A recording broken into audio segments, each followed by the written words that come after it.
दोस्तों, एक व्यक्ति के पास रुपया है, पैसा है, धन दौलत, ऐशो आराम की कमी नहीं,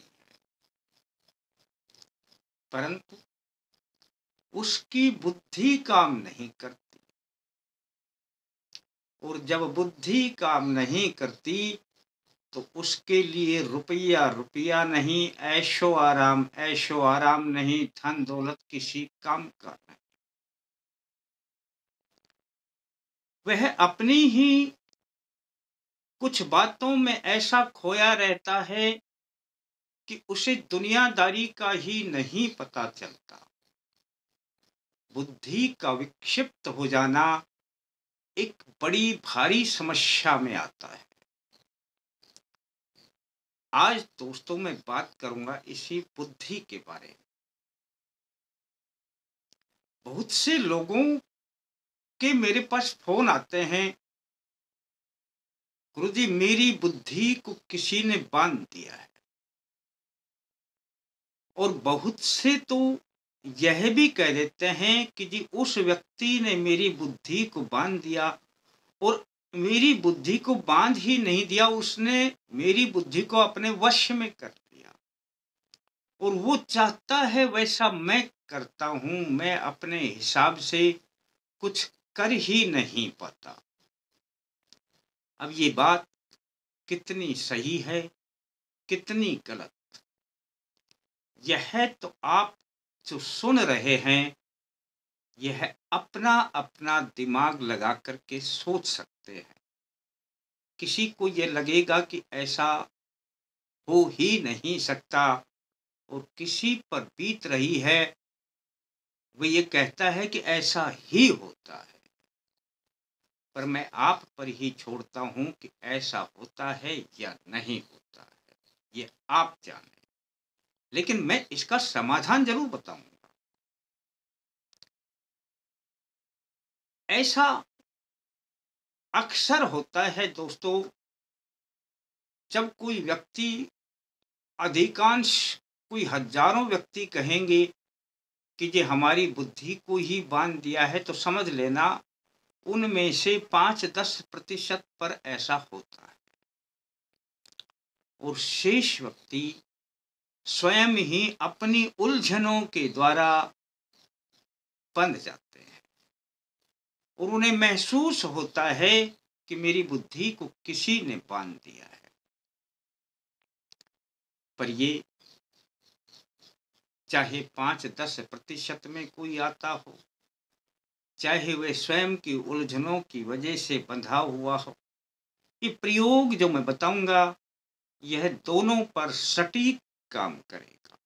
दोस्तों, बिना बुद्धि के कुछ नहीं, जीवन ही बेकार है। यदि बुद्धि लेने लग जाती है ऊट पटांग गलत फैसले, तो हमें बड़ा पश्चाताप होता है काम करने के बाद कि ये काम मैंने क्यों किया।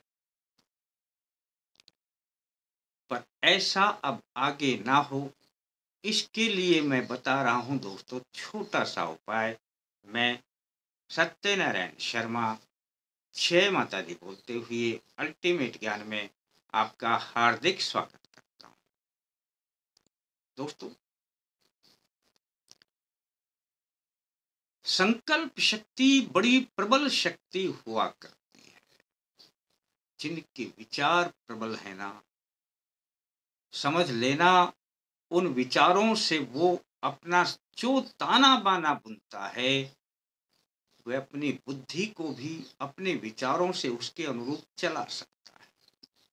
परंतु अब आप कहेंगे कि विचार ही तो कमजोर हो गए, विचार ही तो काम नहीं करते, विचार भी तो बुद्धि का ही अंग है। पर आज मैं इन विचारों को भी सिखाऊंगा और बुद्धि को खोलना भी सिखाऊंगा। विचारों से बनते हैं संकल्प, और संकल्प के लिए 5 चीजों की आवश्यकता होती है। जो जैसे हमारा शरीर बना है पंच तत्व से, आकाश, भूमि, जल, वायु और अग्नि। इसी प्रकार से हम पंच तत्व से जब संकल्प लेते हैं तो वह संकल्प हमारा काम करता है और जो हम बोलेंगे वह काम होगा।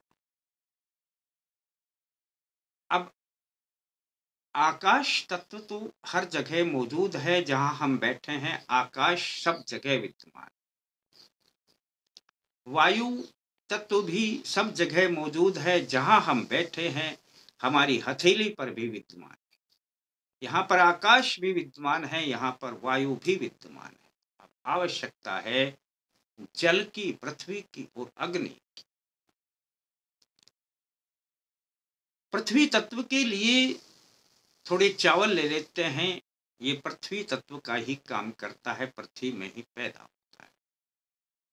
और जल तत्व के लिए जल को थोड़ा सा हम छींटा लगा देते हैं। अब हम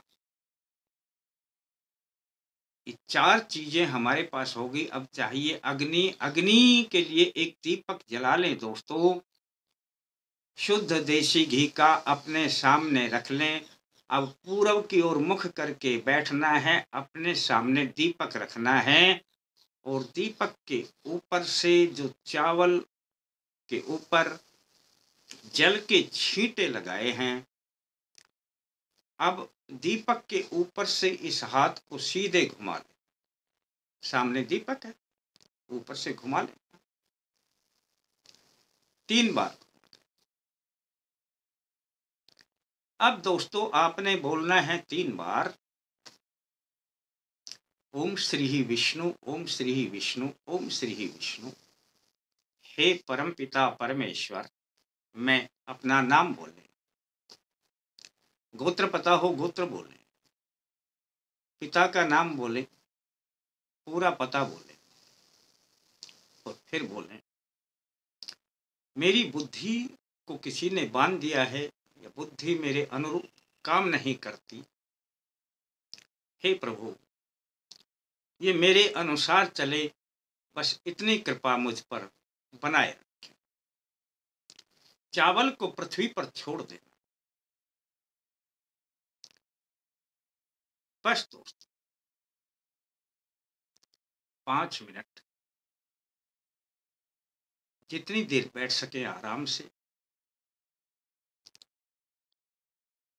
लंबे गहरे श्वास लेकर के एक श्वास में एक मंत्र बोलें, ओम श्री बुधाय नमः, ओम श्री बुधाय नमः, ओम श्री बुधाय नमः। अंदाजे से 5 मिनट। बस दोस्तों इतना सा आपका काम है। ये जो संकल्प लिया है और भगवान विष्णु का जो हमने सहारा लिया है और बुद्धदेव की जो मंत्र पढ़ेंगे, समझ लेना आपकी बुद्धि तुरंत खुलने लगेगी। भले ही एक बुधवार को ये है, इसका रिजल्ट आपको ना दिखाई दे, ये दोस्तों आपने बुधवार को करना है। एक बुधवार को आपको रिजल्ट ना दिखाई दे, 3 बुधवार कर लेना दोस्तों इस प्रयोग को। कैसे से कैसी बुद्धि बंधी हो खुल जाएगी। और नहीं भी बंधी है तो आपकी बुद्धि इतनी तीव्र होने लगेगी कि बुद्धि के बल पर सब कुछ होगा। अब जो चावल संकल्प लेकर के आप नीचे जमीन पर डालते हैं, उस चावल में थोड़े चावल और मिला लिया करें और पक्षियों को डाल दिया करें। इतना सा काम कर लिया करें दोस्तों। प्रयोग बड़ा छोटा बताया करता हूं और छोटा प्रयोग यदि आपने ये कर लिया तो आज से ही समझ लेना कि आपकी बुद्धि आपके अनुरूप काम करेगी। अच्छा लगता है किसी को बता देना, और थोड़ा अच्छा लगे तो लाइक करने के बारे में सोच लेना। फिर मिलते हैं दोस्तों नए अंक के साथ, तब तक के लिए जय माता दी।